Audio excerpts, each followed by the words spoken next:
Preciso agora falar. Deputada Sena, não sei se você percebeu, Vossa Excelência percebeu, mas nenhum, absolutamente, inclusive dos seus colegas, fizeram ataques com relação pessoais à presidência e concordo que é um direito seu.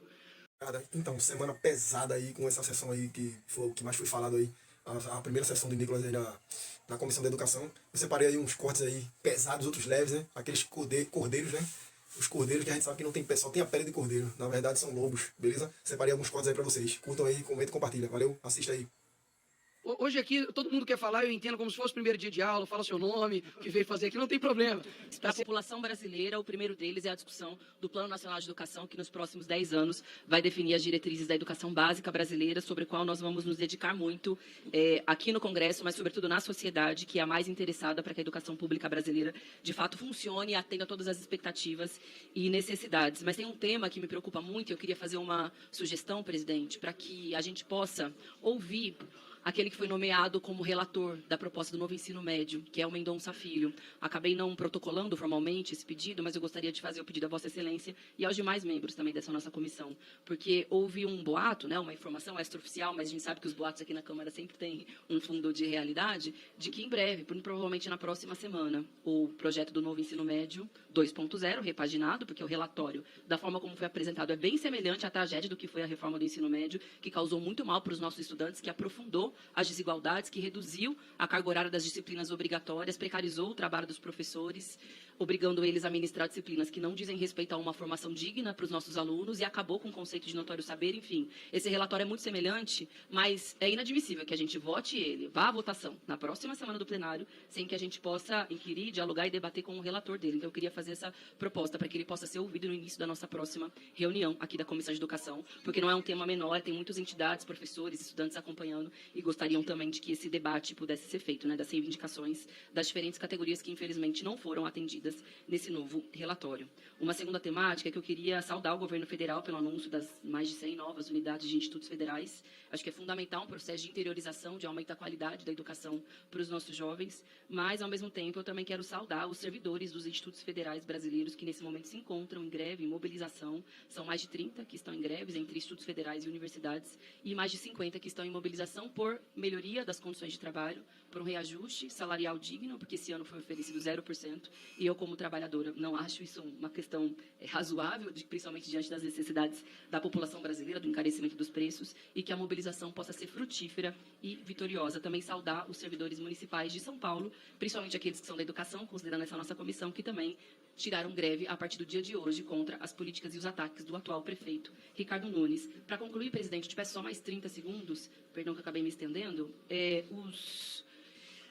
muita gente, enfim, tem um certo temor sobre os rumos dessa nossa comissão. Eu não temo, eu apenas lamento que, enfim, uma comissão tão importante tenha na sua presidência alguém que não tem nenhum compromisso com a educação e o histórico de terraplanismo e de distração de temas que são fundamentais para a sociedade brasileira. Infelizmente, as verdades precisam ser ditas.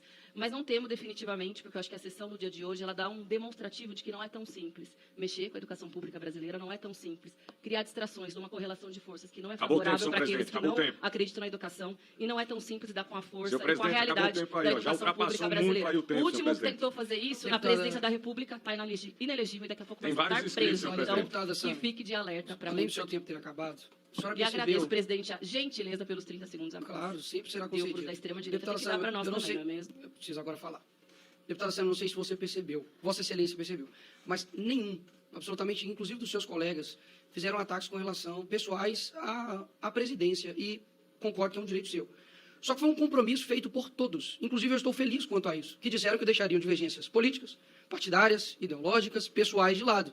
E a senhora profere isso. Então, se eu, e te respondendo, que aí você me dá esse direito também de responder, se eu com 1,5 milhão de votos não posso estar aqui, fica complicado, né?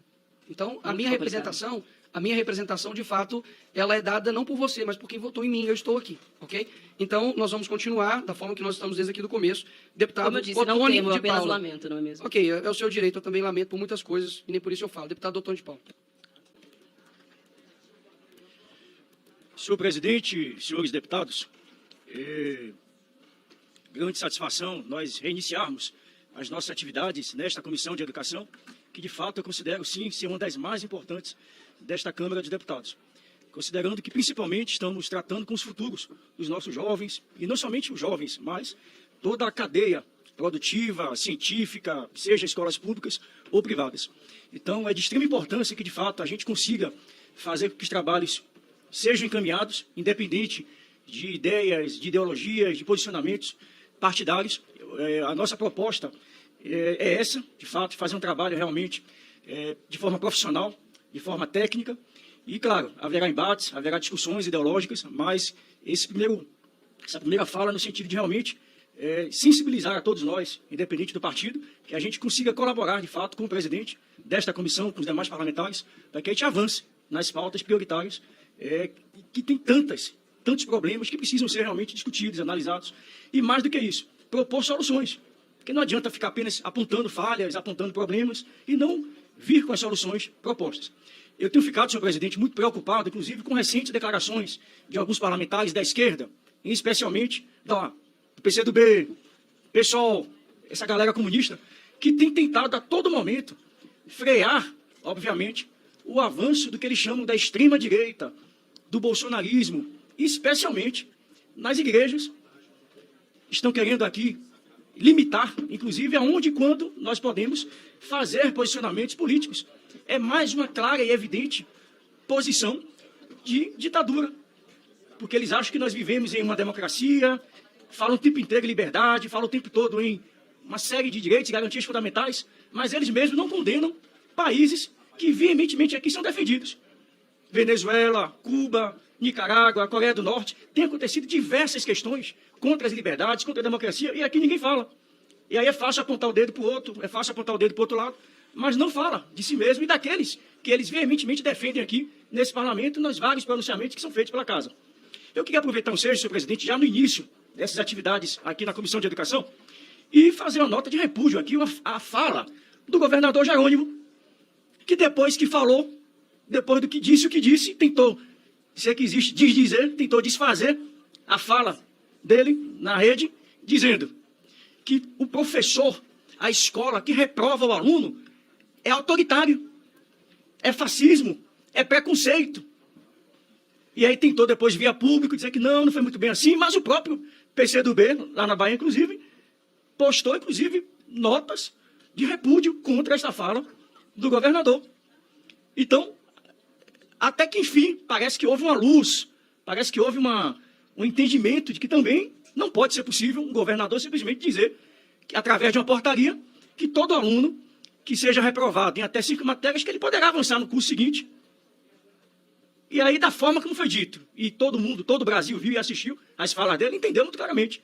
Se houver reprovação, aquela escola, aquele professor será taxado de autoritário, de preconceituoso, que está tentando se criar um apartheid, não sabe o prejuízo psicológico que pode dar para aquele aluno a reprovação.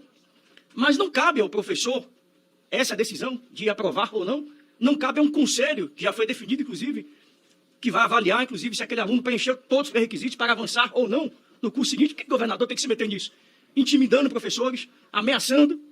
E aí vem essa tal lei, número 14.818, que institui o incentivo financeiro educacional na modalidade de poupança aos estudantes matriculados no ensino médio público. Quase 20 bilhões de reais serão destinados para esse tal auxílio, incentivo, para que o aluno permaneça na escola. Não nos esqueçamos aqui que não adianta o aluno continuar na escola, recebendo incentivo financeiro para continuar na escola, numa escola que mais parece um presídio. Porque hoje, meu amigo anterior aqui disse que frequenta escolas, visitou escolas e não vê essa coisa toda que pintam da escola pública, dos institutos federais. Eu acho que tem que escolher melhor esses locais que o senhor está visitando, porque o que eu tenho visto na Bahia realmente é o contrário. São escolas, muitas delas, que se parecem um presídio. Ah, capitão, o senhor está dizendo que a escola é um presídio? Não, estou dizendo que a concepção física parece um presídio. Porque eu vou falar com o diretor da escola, grade na porta. Eu vou na cantina comprar uma merenda, grade na cantina.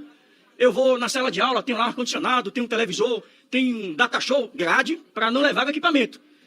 Todos os dias, escolas pichadas. Escolas que não têm quadra poliesportiva, escolas que não têm piscinas, escolas que não têm aulas, laboratório de idiomas. O que adianta eu pagar o aluno, incentivar o aluno com a bolsa, com incentivo, para ficar na escola dessa? O que adianta eu pagar esse tipo de auxílio se ele não é acompanhado mês a mês, inclusive no seu acompanhamento psicopedagógico, ele está tendo desenvolvimento adequado à sua série, ele está tendo realmente bom aproveitamento, ou vai chegar no final do ano e vai dizer assim, olha, Porque um dos critérios está aqui, ser aprovado ao final do ano. Então ele pode não ter essa escola toda perfeita, com as condições mínimas exigidas, não ter nenhum estímulo para continuar naquela escola, o professor que vai lá e faz de conta que dá aula, e está tudo certo. Aí no final, o governador vai exigir que aquela escola aprove o aluno, mesmo perdendo em 5 matérias. E aí, no final vai ganhar aquele estímulo, aquele incentivo da Bolsa. Então fiquemos alertas com relação a essas proposições que estão tramitando aqui na casa, e aquelas que já viraram lei, porque já está lei, nem passou aqui pela comissão, já foi direto, né, para o plenário. Então vamos ter cuidado, as nossas decisões podem interferir seriamente no futuro das nossas crianças. Obrigado, senhor presidente. Obrigado, deputado Capitão Alden. Antes de passar a palavra para o deputado com o sobrenome mais bonito desse Brasil, Fernando Mineiro, eu quero só ler a lista aqui para poder todos ficarem atentos com relação às ordens. Fernando Mineiro falará, depois eu vou passar a palavra para o líder Rafael Brito, Coronel Zuco, Lídice da Mata, deputado Ivan Valente, deputado Luiz Lima, pastor Marco Feliciano, Daniel Barbosa, deputado Tarcísio Mota, Duda Salaber, Samuel Bonfim, é o número 13, finalizou. Até então, deputado Ottoni, agora eu vou visualmente aqui, se o deputado requerer, a gente vai colocando aqui. Antes disso, perfeito. Eu quero só sugerir algo aqui, então, se todos estiverem de acordo, para a gente ter um andamento melhor. Vamos ouvir o Fernando Mineiro, depois o líder Rafael Brito, a gente vota os requerimentos, depois eu abro a palavra, pode ser para todos, só para a gente ter primeiro a votação dos requerimentos, ok? Deputado Fernando Mineiro. Senhor presidente, primeiro eu quero também dar meu bom dia a todas e todos aqui presentes. Eu acho que, pela vontade de cada um e cada uma aqui, já mostra que essa comissão teremos um ano de profundos debates. Porque aqui, nessa comissão, senhor presidente, talvez seja a mais plural dessa casa. Como diz o deputado que nos antecedeu, aqui tem a galera comunista, tem a galera petista, a galera socialista, a galera direitista, a galera ultradireitista, a galera pessoalista, tem todas as galeras aqui. E é muito bom, senhor presidente, a despeito das diferenças que nós possamos ter e temos, ouvir do senhor que está propondo a conduzir os trabalhos de forma respeitosa e democrática nessa casa. Nós, da bancada do governo, e que subscrevemos o requerimento para o debate, eu quero falar do requerimento, a presença do ministro Camilo aqui, temos muito claro que, independente de qualquer posição, o rumo da educação do Brasil, nos próximos 3 anos, que o primeiro ano já foi, vai ser traçado pelas políticas implementadas pelo governo do presidente Lula, porque assim escolheu a sociedade brasileira, porque assim escolheu a maioria do povo brasileiro. É óbvio que os setores que foram derrotados nas eleições passadas querem e vão lutar, e é natural e é democrático, assim seja, para impor a sua pauta. Mas tem que lutar para fazer isso, e fazer isso dentro das discussões respeitosas e entendendo o que está acontecendo no Brasil. Inclusive, ontem o senhor teve a oportunidade de acompanhar o lançamento do CIFs, o senhor estava lá, e viu a energia, e viu a sintonia, e viu a vontade do nosso governo de avançar e enfrentar os graves problemas da educação brasileira. Então, no sentido, senhor presidente, de contribuir e dar o rumo, porque é a partir do que o MEC vai apresentar como projeto que nós vamos debater, que nós vamos intervir, que nós vamos deixar claro se vamos ajudar e contribuir para avançar ou se vamos firmar trincheiras contrárias àquilo. Então, é fundamental. E é óbvio, senhor presidente, alguém falou aqui, vamos marcar data. Eu gostaria de sugerir, a gente não convida a pessoa e marca a data para cada gente. Então, eu gostaria de sugerir que a comissão, a presidência, entre em contato com a assessoria do ministro, e nós podemos ajudá-lo nisso, para marcar o dia, semana que vem, se der a data. E eu tenho certeza que o ministro virá, porque ele esteve aqui em vários momentos, senhor presidente, esteve aqui em vários momentos debatendo, porque é o compromisso do governo, o compromisso do ministro Camilo com a apresentação e o debate. E eu gostaria, inclusive, de colocar à disposição dos membros dessa casa, senhor presidente, eu apresentei um requerimento propor uma audiência aqui nessa casa para debater as deliberações da CONAI. Porque se diz tem muita desinformação sobre o CONAI. Tem gente que fala da CONAI, da última etapa da CONAI, sem levar em consideração que a CONAI começou lá na base, lá nos municípios. Mas isso é um debate que nós vamos fazer adiante. Eu apresentei, para concluir, senhor presidente, apresentei um requerimento para que a gente convide aqui, realize aqui um debate sobre as resoluções da CONAI e a gente possa, então, esclarecer, debater e mostrar tudo que foi a riqueza daquele momento. Então, muito obrigado, que a gente tenha um bom debate aqui durante esse ano. Obrigado, deputado Fernando. Antes de passar a palavra para o líder Rafael Brito, eu gostaria de ler aqui o requerimento e fazer uma proposta para que a gente vote em globo. E, primeiro, obviamente, lerei todos os requerimentos requerimentos para que tenham ciência. O requerimento 21 e 24, que diz respeito ao convite do ministro Camilo Santana, e os demais requerimentos, número 266/2023, da senhora delegada Adriana Cosse, que requer a realização de audiência pública para debater a instituição do Dia Nacional da Robótica, e o requerimento de número 7/2024, da senhora Adriana Ventura, que requer a realização de reunião de audiência pública para debater o estudo de línguas estrangeiras nos currículos de ensino fundamental. Podemos votar o requerimento 21, 24 e 2 requerimentos da pauta em bloco. Logo após eu abro a palavra para todos os deputados que queiram fazer o uso da palavra. Todos estão de acordo? Em votação, os requerimentos 21/2024. Eu gostaria de subscrever, presidente, o requerimento número 7 da deputada Adriana Ventura. Ok. Estão anotando. Perfeito. Em votação, os requerimentos 21/2024, 266/2023 e 7/2024. Aqueles que os aprovam permaneçam como se acham aprovados. Agora nós damos continuidade às falas com a palavra líder Rafael Brito. Bom dia a todas, bom dia a todos. Queria iniciar, presidente, dando parabéns pela sua eleição, desejando um bom trabalho nessa que, sem dúvida, é a comissão mais importante dessa casa. Há uma responsabilidade e uma expectativa muito grande em relação a essa condução. A casa foi muito bem conduzida no ano passado pelo presidente Moses e eu torço e espero e contribuirei para que a gente possa continuar com o trabalho produtivo que essa casa vinha apresentando no ano anterior. Eu queria só colocar algumas coisas, presidente e senhoras deputadas e senhores deputados. Eu sinto falta, às vezes, de algumas discussões nessa comissão. Eu acho que a gente não pode, esse ano, inclusive, justamente porque há essa expectativa a respeito desse trabalho, dessa condução, perder tempo da comissão, perder tempo dos deputados e das deputadas com discussões que, na verdade, não são as discussões que interessam a educação do nosso país.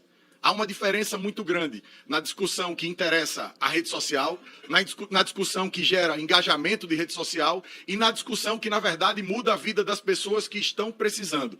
E eu vou citar aqui alguns casos.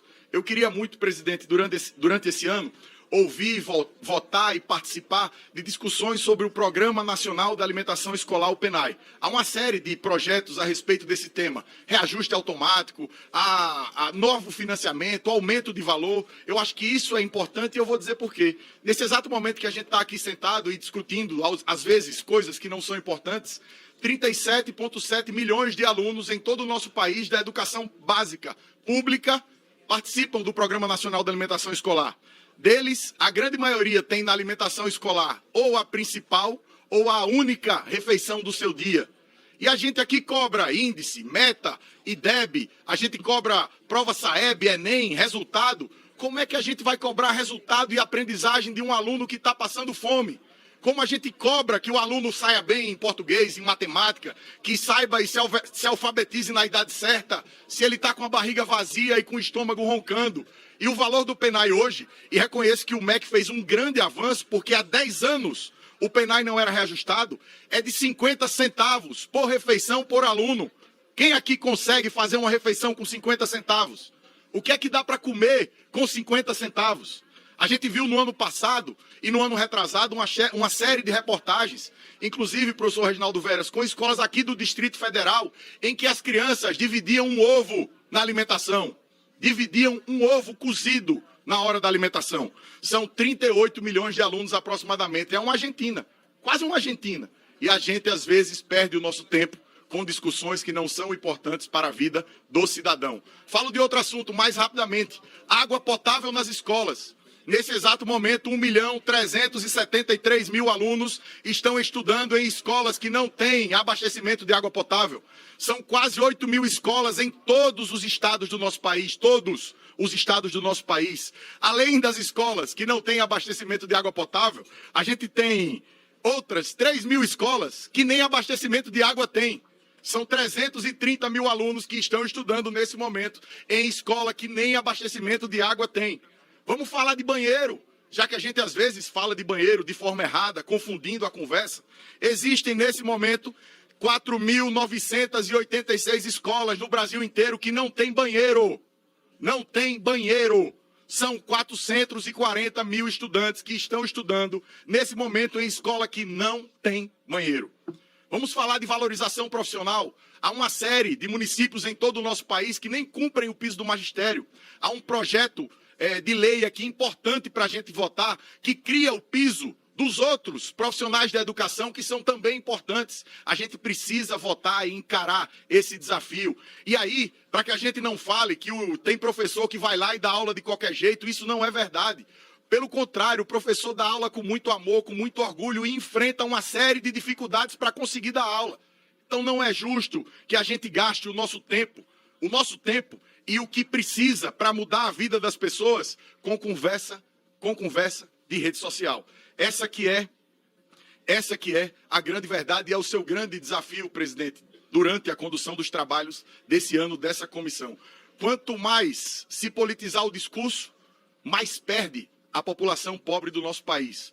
Quanto mais o discurso for político, mais estará perdendo todos que fazem a educação do nosso país.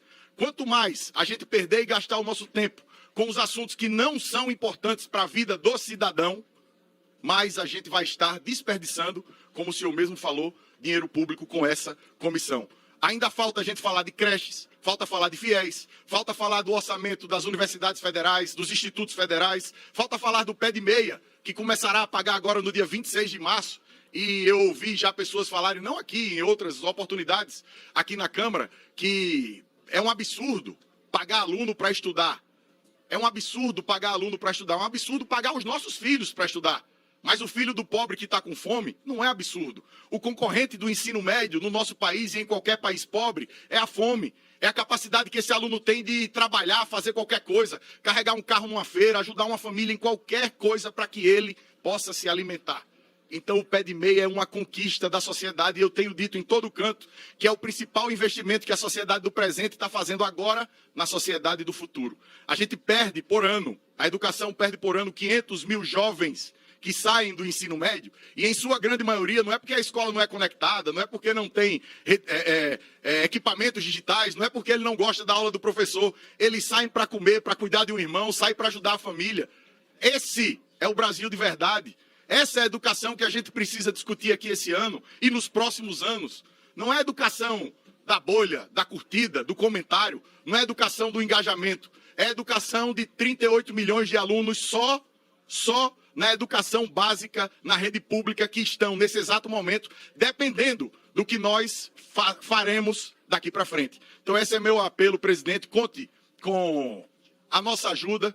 Eu, como presidente da Frente Parlamentar Mista da Educação, coloco a frente à disposição para os bons andamentos dessa casa. Eu queria sugerir, só no final da minha fala, que a gente pudesse, já na próxima semana, convocar os líderes de bancada ou quem queira participar aqui desta comissão para que a gente faça, na presidência, um acordo de procedimento, para que a gente já na próxima reunião tenha um acordo de procedimento bem definido sobre votação, sobre pauta, sobre relatoria. Então era importante que a gente ultrapassasse essa fase para que essa comissão continuasse produzindo. Muito obrigado, parabéns a todos.